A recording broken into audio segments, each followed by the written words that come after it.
Last Inder आवाज बंद कर लास्ट से लेता सीगा कि जेडी फ्लक्स होएगी फ्लक्स ਨੂੰ ਤੇ ਇੱਕ ਸਾਈਡ ਤੇ फ्लक्स अच्छा ओके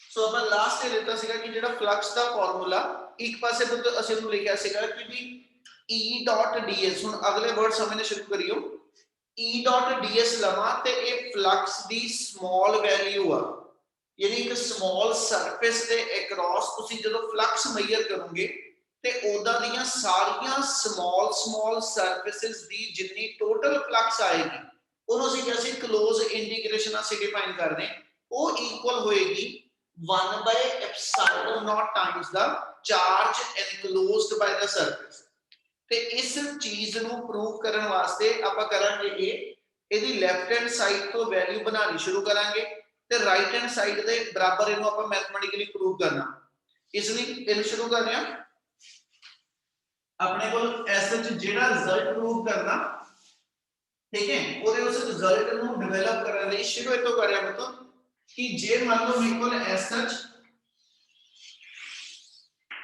इतने सेंटर ਦੇ ਉੱਤੇ ਇੱਕ ਪਲੱਸ q ਕੂਲਮ ਚਾਰਜ ਹੈਗਾ ਸੈਂਟਰ ਦੇ ਮੇਰੇ ਕੋਲ ਇੱਕ ਪਲੱਸ q ਕੂਲਮ ਚਾਰਜ ਹੋਏ ਔਰ ਇਹਦੇ ਤੋਂ r ਡਿਸਟੈਂਸ ਦੂਰ ਸੈਂਟਰ ਤੋਂ r ਡਿਸਟੈਂਸ ਦੂਰ ਅਸੀਂ ਇੱਕ ਗੌਸੀਅਨ ਸਰਫੇਸ ਡਰਾ ਕਰੀਏ ਕਿਉਂਕਿ ਇਸ ਮੂਵਮੈਂਟ ਤੇ ਜਿਹੜਾ ਚਾਰਜ ਆ ਉਹ ਪੁਆਇੰਟ ਚਾਰਜ ਆ ਤੇ ਪੁਆਇੰਟ ਚਾਰਜ ਦੇ ਅਰਾਊਂਡ ਜਿਹੜੀ ਗੌਸੀਅਨ ਸਰਫੇਸ ਉਹ ਇੱਕ ਸਫੈਰਿਕਲ ਬਣ ਗਈ ਤੇ ਅਸੀਂ ਕਿਹਾ ਸੀ ਕਿ ਜਿੱਦਾਂ ਆ ਕੋਲ ਇੱਕ ਕਹਿੰਦਾ ਜੀ ਐਸਐਚ ਸਫੀਅਰ ਆ ਜੇ ਇਸ ਸਫੀਅਰ ਦੇ ਸੈਂਟਰ ਤੇ ਆ ਉਂਗਲ ਜਿਹੜੀ ਇਹ ਚਾਰਜ ਆ ਤੇ ਆ ਪੂਰੀ ਇੱਕ ਗੌਸੀਅਨ ਸਰਫੇਸ ਆ ਮੈਂ ਪੂਰੀ ਸਰਫੇਸ ਦੇ ਵਿੱਚੋਂ ਕਿੰਨੀ ਫਲਕਸ ਮੇਜਰ ਹੁੰਦੀ ਉਹਨੂੰ ਕੈਲਕੂਲੇਟ ਕਰਨ ਤੋਂ ਪਹਿਲਾਂ ਅਸੀਂ ਇਹਦੇ ਵਿੱਚ ਇੱਕ ਇਹਦਾ ਸਮਾਲ ਏਰੀਆ ਆ ਲੈ ਲਿਆ ਦੋ ਉਂਗਲਾਂ ਦੇ ਵਿੱਚ ਗੱਬੇ ਇੱਥੋਂ ਦੇਖਾਂਗੇ ਕਿੰਨੀ ਫਲਕਸ ਨਿਕਲਦੀ ਸਮਾਲ ਏਰੀਆ ਦੀ ਫਲਕਸ ਕੱਢ ਲਓ फिर अगले स्मॉल एरिया दी फ्लक्स काट लो फिर अगले स्मॉल एरिया दी फ्लक्स काट लो फिर अगले स्मॉल मतलब पूरी जितनी भी ਤੁਹਾਡੀ ਗੌਸੀਅਨ ਸਰਫੇਸ ਆ ਹਨਾ ਉਹਦੀ ਸਾਰੇ ਦੀ ਫਲਕਸ ਕੱਢਣ ਲੱਗੇ ਅਸੀਂ ਉਹਦੇ ਇੱਕ ਸਮਾਲ ਏਰੀਆ ਚ ਫਲਕਸ ਕੱਢ ਕੇ ਉਹਦਾਂ ਦੀਆਂ ਸਾਰੀਆਂ ਸਮਾਲ ਫਲਕਸਿਸ ਨੂੰ ਜੇ ਮੈਂ ਕੰਬਾਈਨ ਕਰ ਦਵਾਂ ਤੇ ਮੇਰੀ ਪੂਰੀ ਦੀ ਪੂਰੀ ਗੌਸੀਅਨ ਸਰਫੇਸ ਦੀ ਫਲਕਸ ਆ ਜਾਏ ਉਹਦੇ ਲਈ ਆਪਾਂ ਡਿਫਾਈਨ ਕੀਤਾ ਸੀਗਾ ਕਿ ਜੇ ਐਸਐਚ ਇਹਦੇ ਸੈਂਟਰ ਤੇ ਪਲੱਸ q ਕੂਲਮ ਚਾਰਜ ਆ ਠੀਕ ਹੈ ਤੇ ਜਿਹੜੀ ਤੁਸੀਂ ਸਰਫੇਸ ਤੇ ਐਸਐਚ ਇਲੈਕਟ੍ਰਿਕ ਫਲਕਸ ਕੱਢਣ ਲੱਗੇ ਹੋ ਉੱਥੇ ਅਸੀਂ ਇੱਕ ਸਮਾਲ ਸਰਫੇਸ ਏਰੀਆ ਲੈ ਲਿਆ ਆ ਸੀ ਅਸੀਂ ਇੱਕ ਸਮਾਲ ਸਰਫੇਸ ਏਰੀਆ ਲੈ ਲਓ ਇਹਦੀ ਏਰੀਆ ਦੀ ਵੈਲਿਊ ਅਸੀਂ ਡਿਫਾਈਨ ਕੀਤੀ ਸੀ ਕਿ ds ਆ ਜਿਹੜਾ ਸਮਾਲ ਏਰੀਆ ਲਵਾਂਗਾ ਇਹਦਾ ਏਰੀਆ ਵੈਕਟਰ ਉਹ ਆਊਟਵਰਡ ਸੀਗਾ ਉਹਨੂੰ n ਕੈਪ ਨਾਲ ਪ੍ਰੈਜ਼ੈਂਟ ਕੀਤਾ ਸੀ ਜਿਹੜਾ ਸੈਂਟਰ ਤੇ ਚਾਰਜ ਆ ਉਹ ਪੋਜ਼ਿਟਿਵ ਆ ਇਸ ਲਈ ਇਲੈਕਟ੍ਰਿਕ ਫੀਲਡ ਆਊਟਵਰਡ ਲੱਗੇਗਾ इलेक्ट्रिक फील्ड आउटवर्ड आ जाएगा ते इधरों पोजीशन वेक्टर r कैप भी आउटवर्ड क्या picture clear yes sir yes sir yes sir so ਇਹਨੂੰ ਇਹਦੀ ਪ੍ਰੋਪਰ ਮੈਥਮੈਟੀਕਲ ਸਟੇਟਮੈਂਟ ਸਾਰੀ ਮੈਂ ਲੈ ਕੇ ਨੋਟਸ ਪਾਵਾਂਗਾ ਤੁਹਾਨੂੰ ਗਰੁੱਪ ਦੇ ਅੰਦਰ ਠੀਕ ਹੈ ਇਹ ਜਰਨਲ ਲੈ ਕੇ ਚੱਲ ਰਹੇ ਹਾਂ ਆਪਾਂ ਸਮਾਲ ਸਰਫੇਸ ਦੀ ਫਲਕਸ ਜੇ ਲਿਖਣੀ ਆ ਤਾਂ ਸਮਾਲ ਸਰਫੇਸ ਦੀ ਫਲਕਸ ਵੀ ਥੋੜੀ ਹੋਏਗੀ ਇਸ ਲਈ ਮੈਂ ਤੋਂ ਇਹਦਾ ਸ਼ੁਰੂ ਕਰ ਰਿਹਾ we know that electric flux due to small area is given by ठीक है ਉਹਦੀ फ्लक्स ਨੂੰ d phi ਲਿਖ ਲਓ ਤੇ फ्लक्स ਦਾ general formula electric field into area vector electric field ਜਿਹੜਾ ਵਾ ਉਹਦੀ ਵੈਲਿਊ e ਲਾਈ ਕਰਦੀ ਪਈ ਆ ਉਸ ਸਰਫੇਸ ਦੇ ਉੱਤੇ ਡਾਟ ਜਿਹੜਾ ਤੁਸੀਂ ਸਮਾਲ ਏਰੀਆ ਲੈਣਾ ਉਹ ds ਵੈਕਟਰ ਆ ਗਿਆ ਕੀ ਇੰਨੀ ਗੱਲ ਸਮਝ ਆਈ यस सर ਇਸ ਮੂਵਮੈਂਟ ਤੇ ਇਸ ਫਿਗਰ ਦੇ ਅਕੋਰਡਿੰਗਲੀ ਇਲੈਕਟ੍ਰਿਕ ਫੀਲਡ ਵੈਕਟਰ ਤੇ area vector both lies in same direction ਜੇ ਦੋਨੋਂ ਸੇਮ ਡਾਇਰੈਕਸ਼ਨ ਚ ਆ ਤੇ ਇਹਨਾਂ ਦੇ ਅੰਦਰ ਜਿਹੜੀ ਡਾਟ ਪ੍ਰੋਡਕਟ ਲਿਖੀ ਜਾਏਗੀ ਉਹ cos 0 ਨਾ ਆ ਜਾਏਗੀ ਆਪਾਂ ਇਸੇ ਚੀਜ਼ ਨੂੰ ਲਿਖਣਾ ਹੋਵੇ ਤੇ we can write e vector dot ds vector ਨੂੰ ਮੈਂ n cap into ds ਲਿਖ ਦਵਾਂ ਕਿਉਂਕਿ ਉਹ ਤਾਂ ਆਪਾਂ ਇਹ ਕਿਹਾ ਸੀਗਾ ਏਰੀਆ ਵੈਕਟਰ ਨੂੰ ਜਦੋਂ ਵੀ ਐਕਸਪ੍ਰੈਸ ਕਰੀਦਾ ਇਹਦੇ ਦੋ ਪਾਰਟ ਆ, ਇੱਕ ਇਹਦਾ ਮੈਗਨੀਟਿਊਡ ਤੇ ਇੱਕ ਇਹਦੀ ਡਾਇਰੈਕਸ਼ਨ। ds ਵੈਕਟਰ ਨੂੰ ਇਸ ਵੇਲੇ ਆਪਾਂ ਲਿਖ ਸਕਦੇ ਹਾਂ। ਹੁਣ ਇਸ ਵੇਲੇ ਲੈ ਕੇ ਚੱਲੀਏ ਤੇ ਇਹਨਾਂ ਦੋਨਾਂ ਦੇ ਅੰਦਰ ਜਿਹੜਾ ਡਾਇਰੈਕਸ਼ਨ ਆ ਸੇਮ ਆ, ਤੇ ਸੇਮ ਵੈਕਟਰ ਜਿਹੜੇ ਨੇ, ਜਿਹੜੇ ਸੇਮ ਵੈਕਟਰ ਨੇ ਉਹਦੀ ਡਾਟ ਪ੍ਰੋਡਕਟ ਜਿਹੜੀ ਆ ਉਹ ਹਮੇਸ਼ਾ 1 ਹੁੰਦੀ ਹੈ। ਇੱਕ ਹੋਰ ਮੈਥਡ ਹੈਗਾ ਇਹਨੂੰ ਲਿਖਣ ਦਾ, ਉਹ ਇਹ ਹੋਏਗਾ ਜੇ ਮੈਂ electric field due to point charge ਲਿਖਾਂ, ਜੇ ਮੈਂ ਇਲੈਕਟ੍ਰਿਕ ਫੀਲਡ ਦੀ value due to point charge ਲਿਖੀਏ ਤੇ ਆਪਣੇ ਕੋਲ ਆ ਟਰਮ ਆ ਜਾਂਦੀ ਵੀ ਹੁੰਦਾ electric field due to point charge is given by electric field ਦਾ ਫਾਰਮੂਲਾ ਸੀ ਪੜਿਆ ਵਾ 1/4 pi epsilon naught k q by r square ਹੀ ਲਿਖਣ ਲੱਗਿਆ 1/4 pi epsilon naught q by r square into r cap, क्योंकि e वेक्टर ਦੀ value ਹੈ इसलिए ਇਹਨੂੰ वेक्टर ਫਾਰਮ ਚ ਲਿਖ ਲਓ, ਪਰ ਇਹਨੂੰ ਇਕੁਏਸ਼ਨ 1 ਚ ਪੁੱਟ ਕਰ ਦਿੰਦੇ ਆ, पुट इन 1 ਤੇ ਜੇ 1 ਚ ਪੁੱਟ ਕਰ ਦਿਓ ਤੇ therefore d phi ਦੀ ਵੈਲਿਊ ਆਪਣੇ ਕੋਲ ਆ ਜਾਏਗੀ 1/4 pi epsilon naught q by r square into r cap।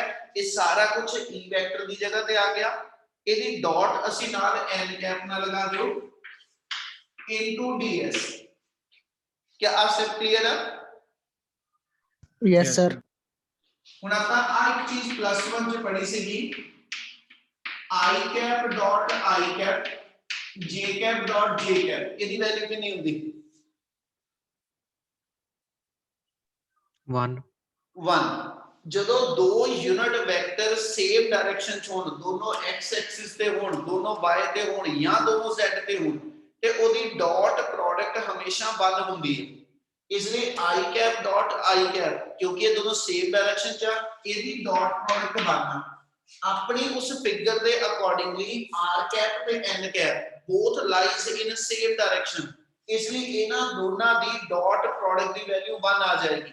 क्या ਇੰਨੀ ਗੱਲ clear? Yes, sir. which implies ਆਪਣੇ ਕੋਲ ਜਿਹੜੀ d phi ਦੀ ਵੈਲਿਊ ਆ ਉਹ ਆ ਗਈ ਜੀ 1/4 pi epsilon naught q by r square into ds, ठीक है, क्योंकि r cap dot n cap अपना 1 बन गया।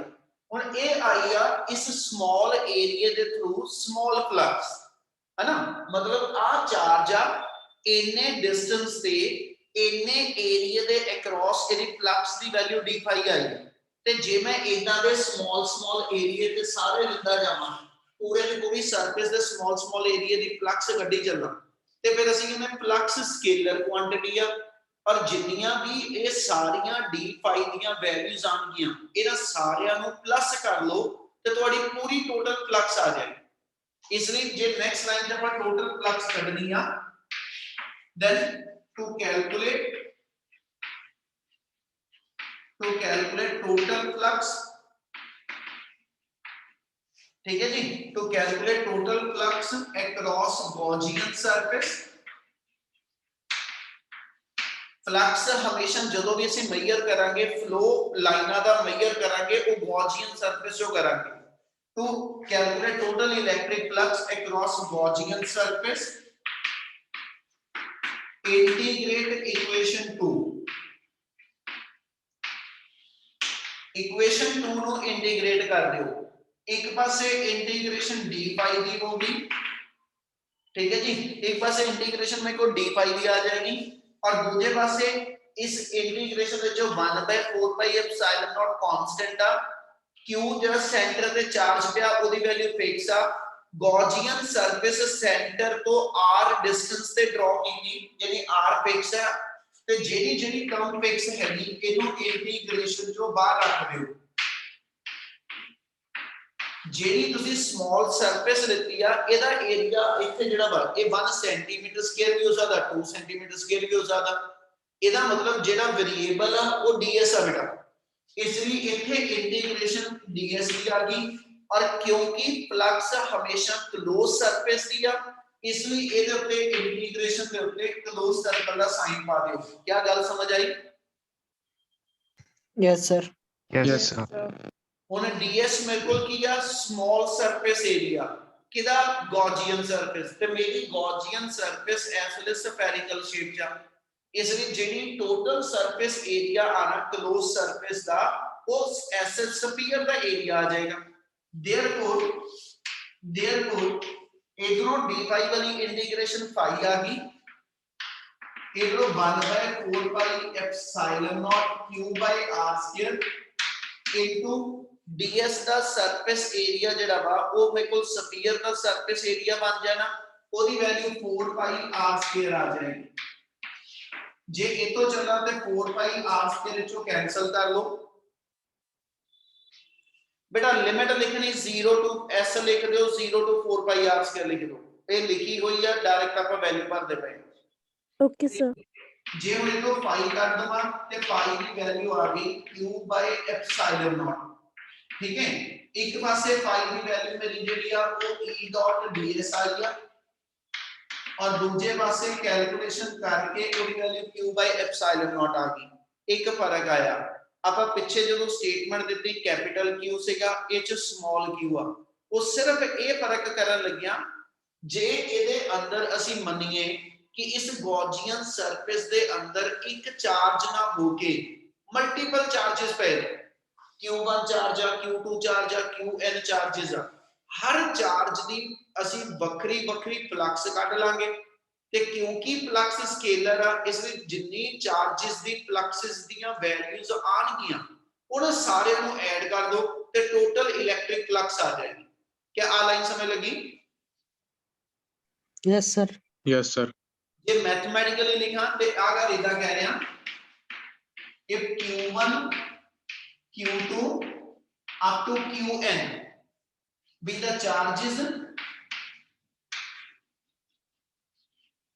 the charges enclosed by the surface then total electric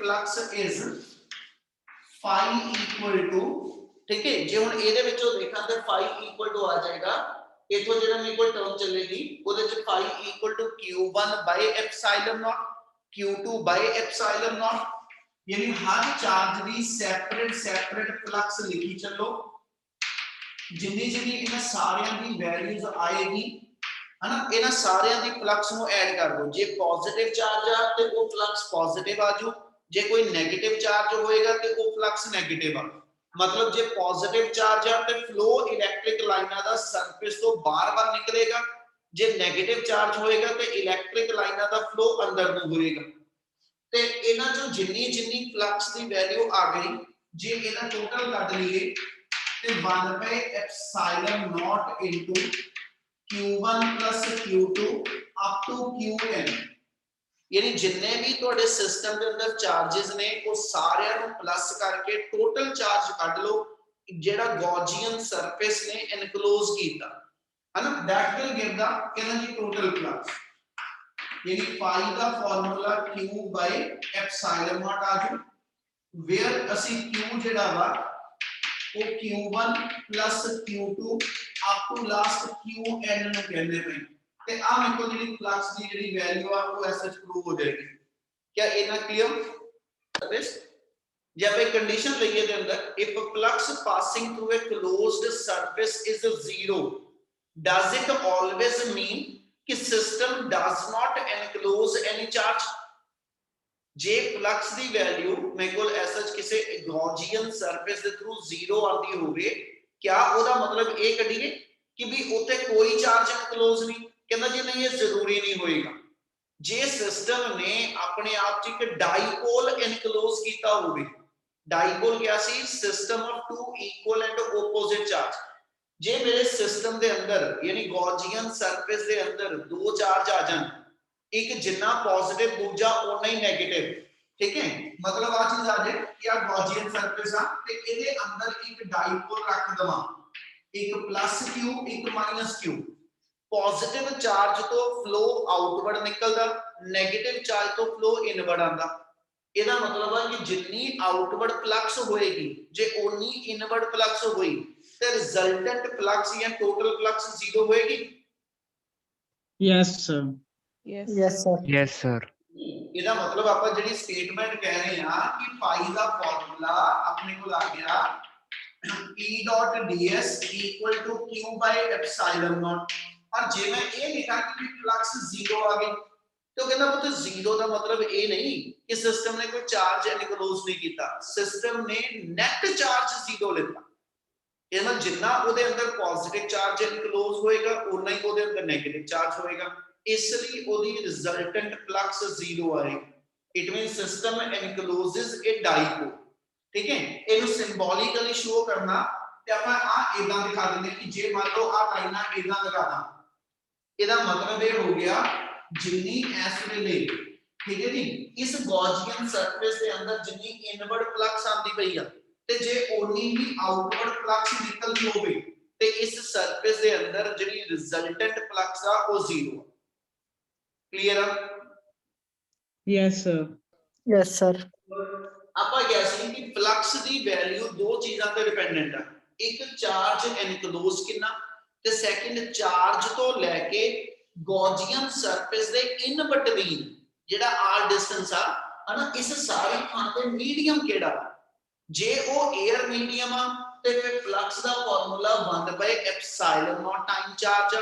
ਜੇ ਉਹ 에ਅਰ ਮੀਡੀਅਮ ਨਾ ਹੋ ਕੇ ਕੋਈ ਮਟੀਰੀਅਲ ਮੀਡੀਅਮ ਹੋ ਜੇ ਤੇ ਇਹ 1/ε ਨॉट ਦੀ ਥਾਂ ਤੇ 1/ε ਆ ਜਾਏਗਾ। क्या ये दो कंडीशन क्लियर जो दसियां? Yes, Yes, sir. sir. हो जुए topic Gauss theorem? Yes, sir. Yes, sir. चलो डन। नेक्स्ट टॉपिक ਇਹਦੇ ਨਾਲ ਲੈ ਕੇ ਚੱਲਦੇ ਹਾਂ। ਹੁਣ ਇਹਦੇ ਵਿੱਚ ਇੱਕ ਚੀਜ਼ ਦੱਸੂਗਾ, ਉਹਨੂੰ ਦਿਮਾਗ 'ਚ ਰੱਖਿਓ, ਠੀਕ ਹੈ ਜੀ। ਆਪਾਂ ਨੂੰ ਲੋੜ ਹੋਏਗੀ ਉਸ ਚੀਜ਼ ਦੀ। ਆਪਾਂ ਜਦੋਂ ਗੌਸ ਥਿਊਰਮ ਸ਼ੁਰੂ ਕੀਤੀ ਹੈ ਬੇਟਾ, ਠੀਕ ਹੈ, नेक्स्ट टॉपिक के अंदर फिगर यही है, फिगर से चेंज नहीं आनी। टॉपिक का नाम पहले एक बार समझियो,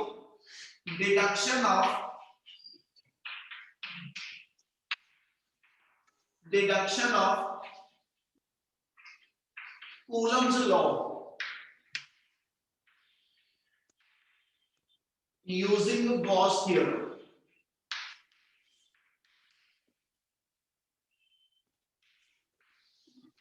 की प्रूव करना, पता कितों शुरू करना?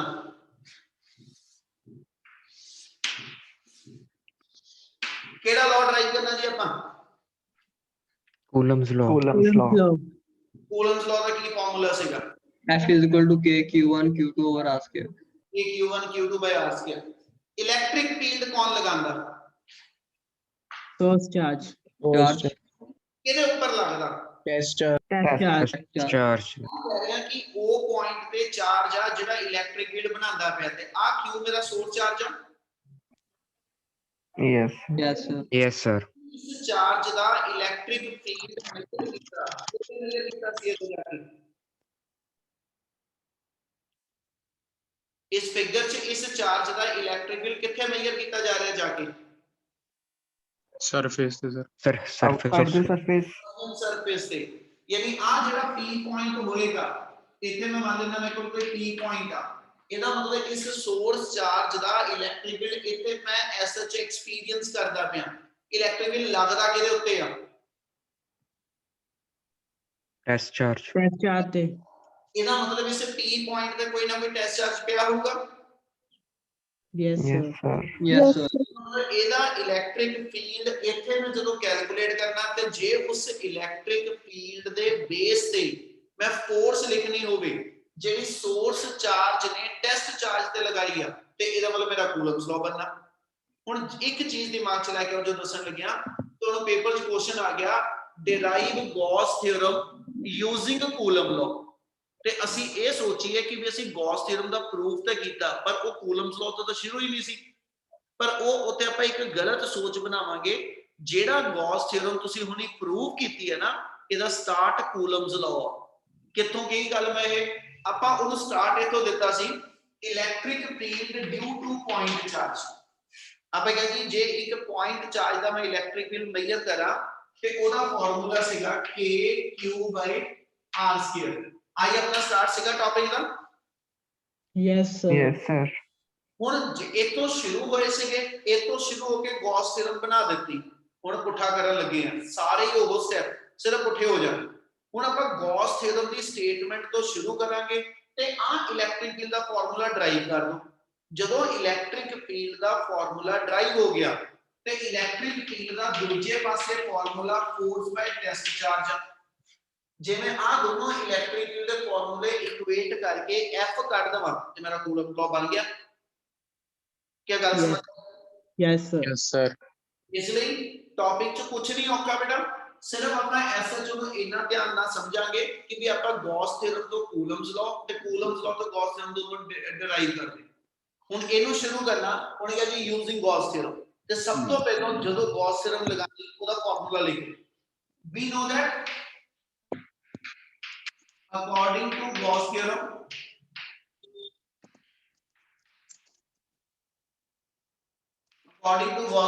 ਆਪਣੇ ਕੋਲ ਫਾਰਮੂਲਾ ਸੀਗਾ E dot ds। ਇਹਨੂੰ ਬੋਲਣਾ ਹੋਵੇ ਤੇ ਇਹਨੂੰ ਇਦਾਂ ਬੋਲਾਂਗਾ, ਆ ਚੀਜ਼ ਨੂੰ ਜਿਹੜਾ ਲਿਖਿਆ ਹੋਇਆ ਸਰਕਲ ਪਾ ਕੇ ਇੰਟੀਗ੍ਰੇਸ਼ਨ ਤੇ ਇਹਨੂੰ ਕਿਹਾ ਜਾਂਦਾ ਸਰਫੇਸ ਇੰਟੀਗ੍ਰੇਸ਼ਨ, ਕਿਉਂਕਿ ਓਵਰ ਦਾ ਗਿਵਨ ਏਰੀਆ ਇੰਟੀਗ੍ਰੇਸ਼ਨ ਹੁੰਦੀ ਪਈ ਆ, ਇਹਨੂੰ ਇਸ ਲਈ ਸਰਫੇਸ ਇੰਟੀਗ੍ਰੇਸ਼ਨ ਬੋਲ ਦਈਦਾ।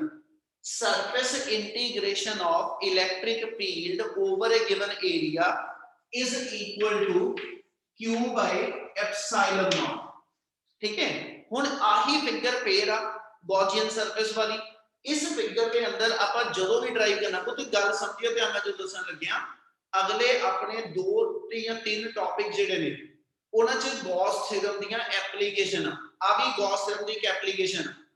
ਗੌਸ ਥਿਓਰਮ ਨਾਲ ਕੂਲਮਸ ਲਾਅ ਡਰਾਈਵ ਹੋ ਸਕਦਾ ਤੇ ਗੌਸ ਥਿਓਰਮ ਦੇ ਨਾਲ ਅਸੀਂ ਐਸ ਸੱਚ ਕਹਿੰਦਾ ਜੀ ਡਿਫਰੈਂਟ ਸ਼ੇਪ ਦੇ ਲਾਈਨ ਜਿਹੜੇ ਮੇਰੇ ਕੋਲ ਚਾਰਜ ਡਿਸਟ੍ਰੀਬਿਊਸ਼ਨ ਹੋਏਗੀ ਨਾ, ਉਹਦਾ ਅਸੀਂ ਇਲੈਕਟ੍ਰਿਕ ਫੀਲਡ ਮੇਜਰ ਕਰਦੇ ਹਾਂ। ਉਹਦੇ ਲਈ ਜਦੋਂ ਇਹ ਟੌਪਿਕ ਸ਼ੁਰੂ ਕਰਨੇ ਆ, ਹਰ ਟੌਪਿਕ ਦੇ ਅੰਦਰ ਇੱਕ ਸਿਮੈਟਰੀ ਆ। ਸਿਮੈਟਰੀ ਇਹ ਹੋਏਗੀ, ਜਿਹੜੀ ਵੀ ਤੁਸੀਂ ਸਭ ਤੋਂ ਪਹਿਲਾਂ ਗੌਸੀਅਨ ਸਰਫੇਸ ਬਣਾਓਗੇ, ਉਸ ਗੌਸੀਅਨ ਸਰਫੇਸ ਦੇ ਉੱਪਰ ਆ ਇੰਟੀਗ੍ਰੇਸ਼ਨ ਵਾਲੀ ਸਾਈਡ ਨੂੰ ਸੋਲਵ ਕਰਨਾ। ਹਰ ਵਾਰੀ ਇੱਕੋ ਚੀਜ਼ ਧਿਆਨ 'ਚ ਰੱਖੋਗੇ ਕਿ ਤੁਹਾਡੀ ਗੌਸੀਅਨ ਸਰਫੇਸ ਦੇ ਉੱਤੇ E ਵੈਕਟਰ ਤੇ DS ਵੈਕਟਰ ਜਿਹੜੇ ਨੇ ਇਹਨਾਂ 'ਚ ਐਂਗਲ ਕੀ ਆ। ਇਸ ਵੇਲੇ ਜਿਹੜੀ ਫਿਗਰ ਆ ਉਹਦੇ ਅਕੋਰਡਿੰਗਲੀ E ਵੈਕਟਰ ਤੇ DS ਵੈਕਟਰ ਜਿਹੜੇ ਨੇ both are taken in same direction. ਜਦੋਂ ਇਹ ਦੋਨੋਂ ਸੇਮ ਡਾਇਰੈਕਸ਼ਨ 'ਚ ਆ ਤੇ ਆਪਾਂ ਇਹਨੂੰ ਇਦਾਂ ਲਿਖ ਲਾਂਗੇ, here E vector and DS vector are in same direction, therefore E into DS into cos 0 degree। Dot खोल के cos थीटा लगना सी, क्योंकि E ते DS सेम डायरेक्शन च, इसलिए थीटा 0 डिग्री। आ साइड एदा दी एदा ही लिखी चलो, equal to Q by epsilon naught। उस तो बाद जेडी अपने को नेक्स्ट प्रॉपर्टी cos 0 1 बन जाना।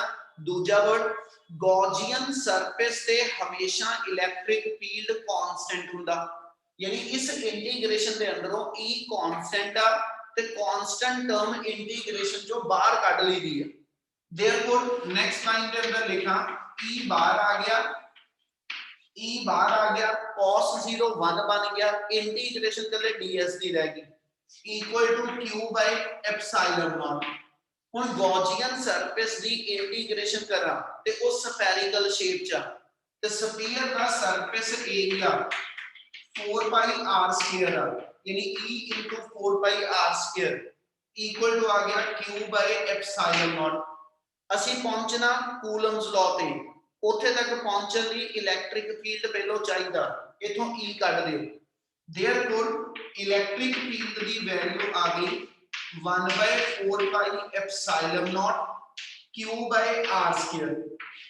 आ इतना मेरा इलेक्ट्रिक फील्ड बन गया जेड़ा सोर्स चार्ज ने लगाया, ठीक है जी, और सोर्स चार्ज ने r डिस्टेंस दूर जाके इतना इलेक्ट्रिक फील्ड लगाया हुआ। क्या आगे समझ लगी? Yes, sir. ਹੁਣ ਜਿੰਨਾ ਇਹ ਇਲੈਕਟ੍ਰਿਕ ਫੀਲਡ ਲੱਗਦਾ ਪਿਆ, ਉਹੀ ਲਾਈਨ ਬਾਰ-ਬਾਰ ਆ, ਜਿੰਨਾ ਇਲੈਕਟ੍ਰਿਕ ਫੀਲਡ ਲੱਗਦਾ ਪਿਆ ਲਗਾਉਂਦਾ ਸੋਰਸ ਚਾਰਜ ਆ, ਐਕਸਪੀਰੀਅੰਸ ਟੈਸਟ ਚਾਰਜ ਚੈੱਕ ਕਰਦਾ। ਇਸ ਲਈ ਇੱਥੇ ਆ ਲਾਈਨ ਲਿਖਣਾ if this electric field is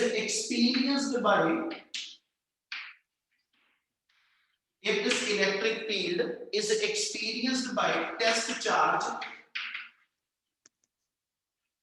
और टेस्ट चार्ज की वैल्यू आप क्यू नॉट मान ले ताकि पता लगे आप +1 ता नहीं लिखन लगे कि दो चार्ज दिख जा इसलिए क्यू नॉट आप दूसरा चार्ज मान लिया if this electric field is experienced by test charge q naught then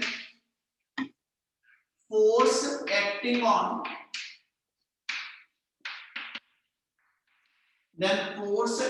on test charge is given by